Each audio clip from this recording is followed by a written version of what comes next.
2025 के class 10th के लिए बायोलॉजी का पेपर सबसे ज़्यादा इम्पॉर्टेंट इसलिए हो रहा है कि यह साइंस पेपर 3 है और अभी तक के ये सबसे ज़्यादा स्कोरिंग चैप्टर में से सेल साइकिल्स और स्ट्रक्चर ऑफ क्रोमोसोम होता है। तो इसके इम्पॉर्टेंट PYQs को हम लोग यहाँ पर देख लेते हैं। पहला क्वेश्चन है the duplication of chromosomes. Chromosome जो कि पेरेंटल कैरेक्टर को इनहेरिटेंस करता है, तो या इसको DNA भी कहते हैं, अकर ड्यूरिंग किस दौरान होता है।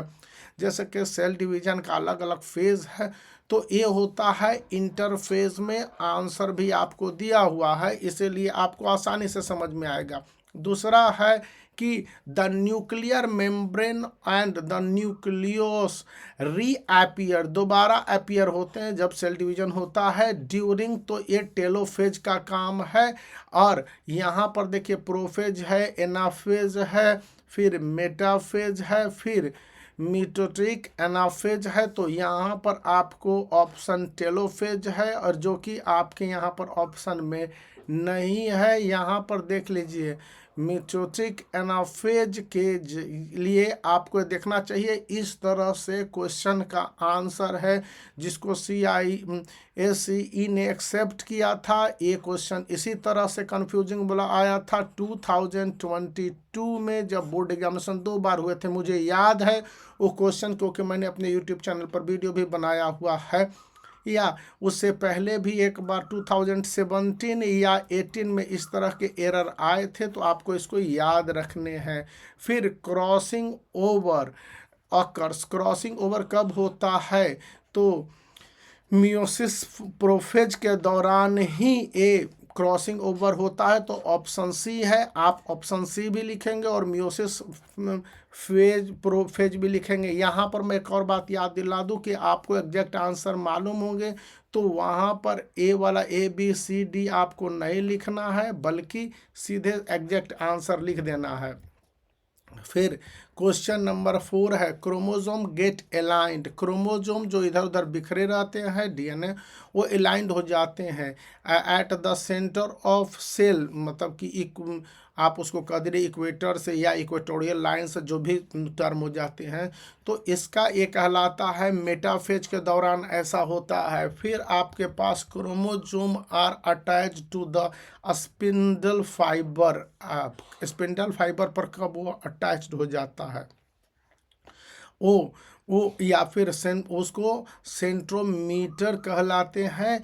जब ये सेंट्रोमीटर्स होते हैं ना, तो क्रोमोसोम जो अटैच हो जाते हैं स्पिंडल पर, वो अपने सेंट्रोमीटर के पास ही वो और उसके साथ अटैच होते हैं। फिर ड्यूरिंग द मियोसिस डुप्लीकेशन, जब मियोसिस डुप्लीकेशन होता है, तो क्रोमोसोम है टेक प्लेस ड्यूरिंग, यहाँ पर देख लीजिएगा कि ये इंटरफेज का टाइम होता है जब ये ऐसा होता है।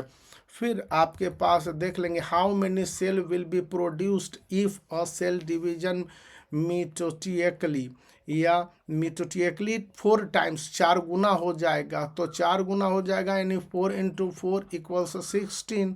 तो यहाँ पर how many cell will be produced, तो यहाँ पर सिंपल सी बात है 16 सेल्स होंगे।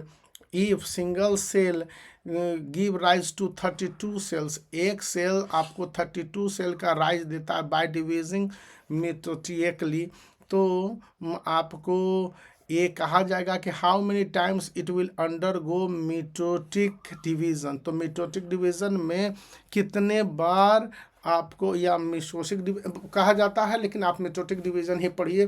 तो ये कितने बार में यह 32 होता है। तो देखिए यहाँ पर है कि इसका प्रोसेस माना जाता है 2:5, मतलब कहने का है 2 × 2 × 2 × 2 × 2, इस तरह से होता है। 2 2 4, 4 2 8, 8 2 16, 16 2 32, इस तरह से होता है। तो यहाँ पर कितने बार में हुए, 1 2 3 4 5, तो इसलिए हमको ऑप्शन डी के साथ जाना होगा। मैं इस तरह से आपको समझा कर बता रहा हूँ। सेल डिवीजन काफ़ी इंपॉर्टेंट चैप्टर है।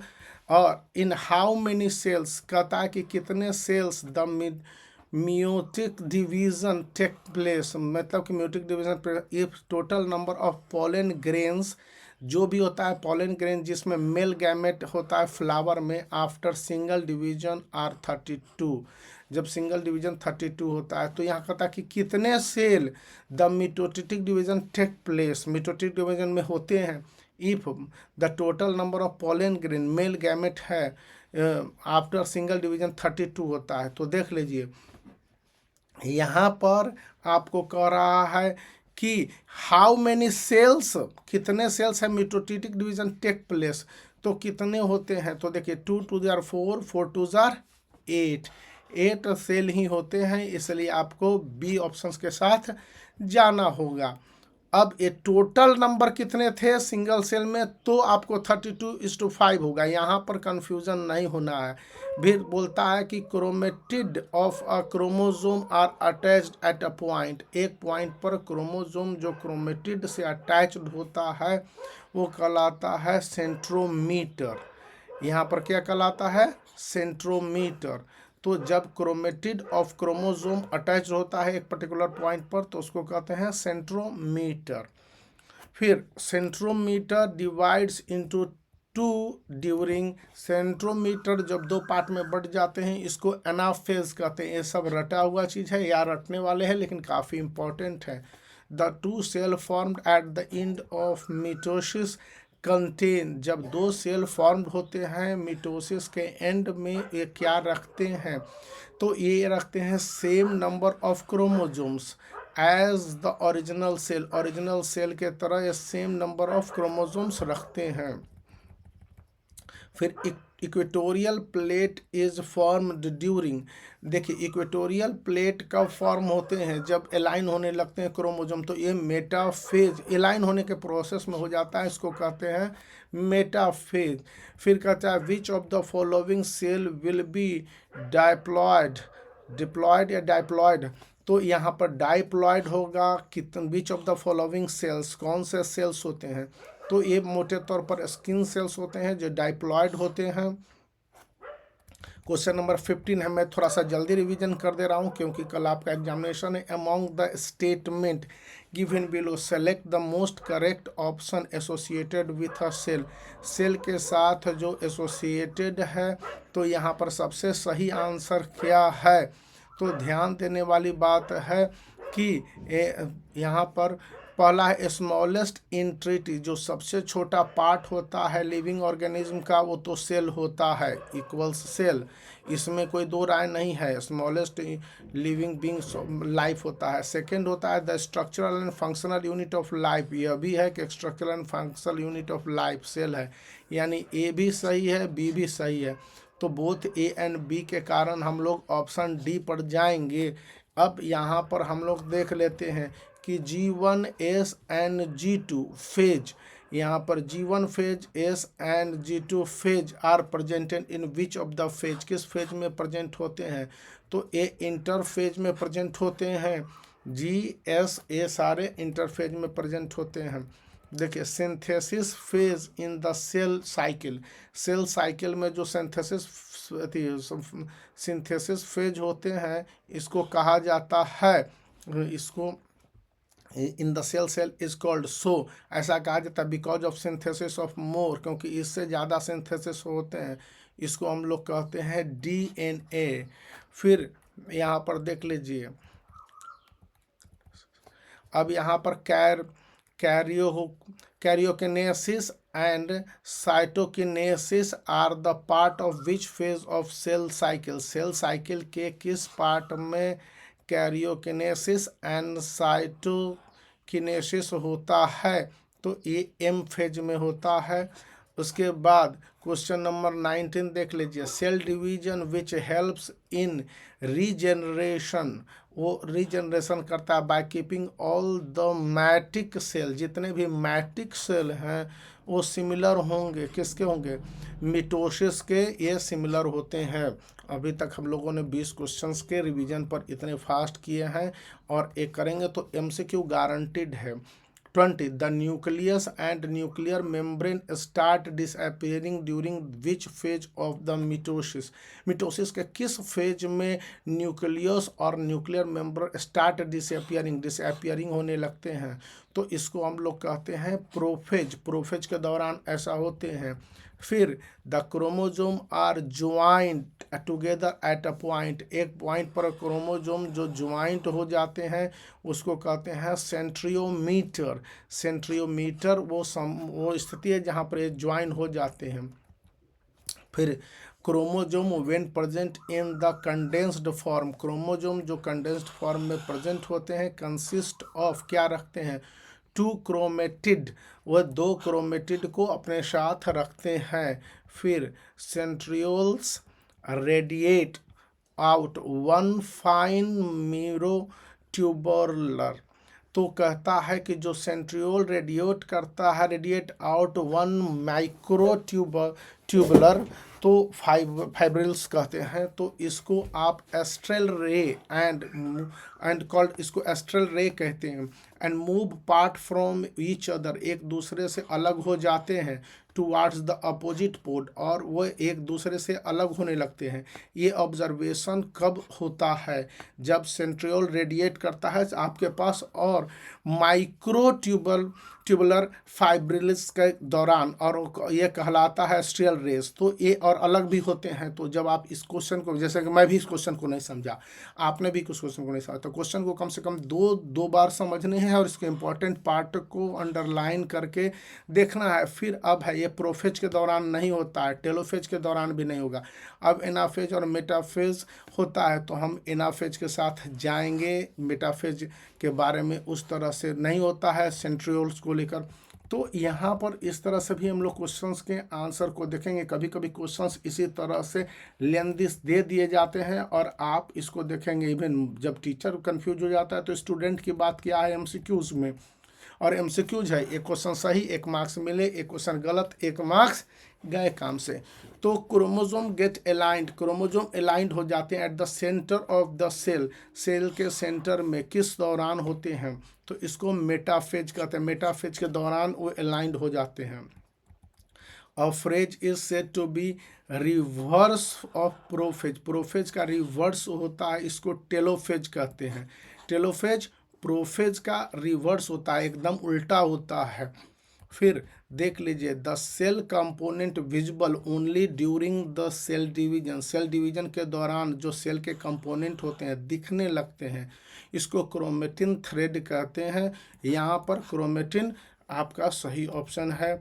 फिर the region where crossing over in chromosome occur, chromosome में अकर होता है ये क्रॉसिंग ओवर जिस रीजन में, इसको कहते हैं, देखिए चियास्माटा, तो चियास्माटा कहते हैं या कैस्माटा, जो भी है ऑप्शन यहाँ पर ए आपका सही ऑप्शन है। फिर DNA is made up of sugar mainly, ये शुगर से बना होता है, इसको पेंटोज कहते हैं। तो पेंटोज से डीएनए बना होता है। A cell is best defined as, cell सबसे अच्छा डिफाइंड है।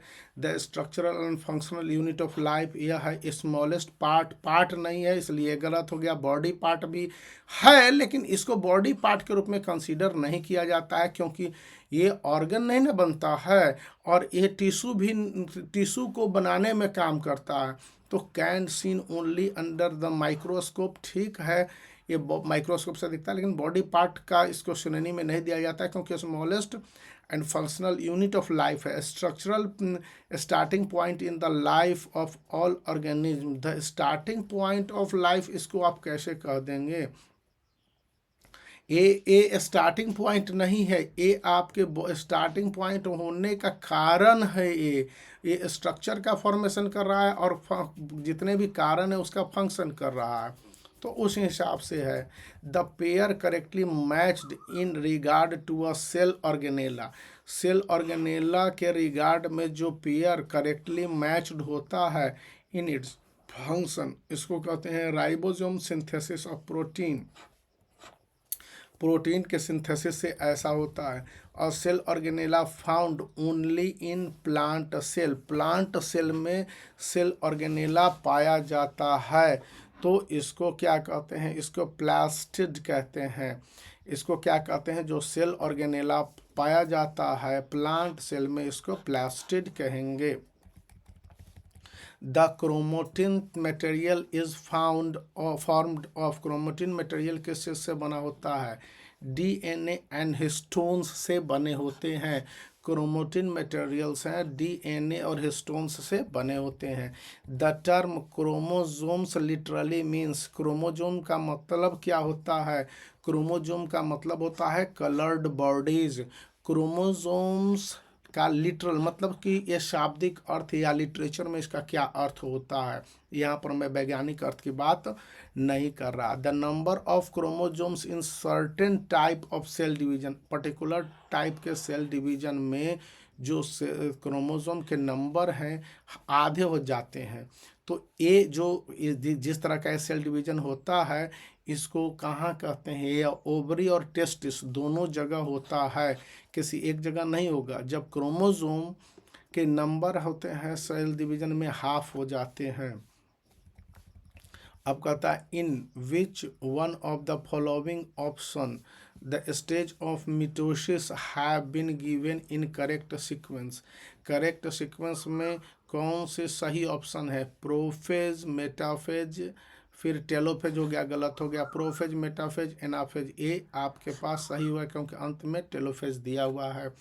फिर क्वेश्चन नंबर 35 है कि सिंथेसिस और synthesis phase in cell cycle is called, so for the synthesis of more of DNA का ये सिंथेसिस करेगा सबसे ज़्यादा।